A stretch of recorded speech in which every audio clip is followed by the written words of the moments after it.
50,000 বছরের রাস্তা হবে, যার যার কবর থেকে হাসরের মাঠ।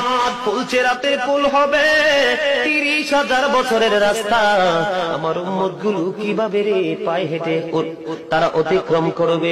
বন্ধু নবী এমনি এমনি কাঁদেনি রে, নবী জানিয়ে দিয়েছে কাল কিয়ামতের ময়দানে উম্মত গুলো খালি পায়ে থাকবে, মাটি তো তামা থাকবে। ও বন্ধু, তাদের শরীরে কোনো পোশাক থাকবে না, উলঙ্গ অবস্থায় থাকবে।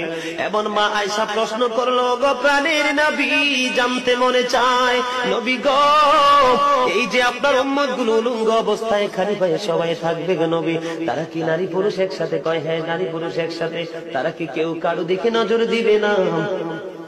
এবার আমার নবী বলেছে, আয়েশা রে, কেমন করে নজর দেবে রে আয়েশা?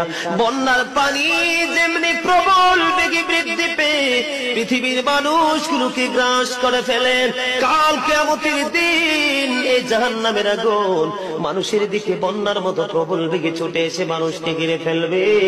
এত ভয়ঙ্কর হবে রে আয়েশা কেরা, এত ভয়ঙ্কর হবে আসরের দিন, এত ভয়ঙ্কর হবে সেই দিন। আর সেদিন এত বিপজ্জনক হবে, একটা পুরুষ আর একটা নারীর দিকে তাকাইবা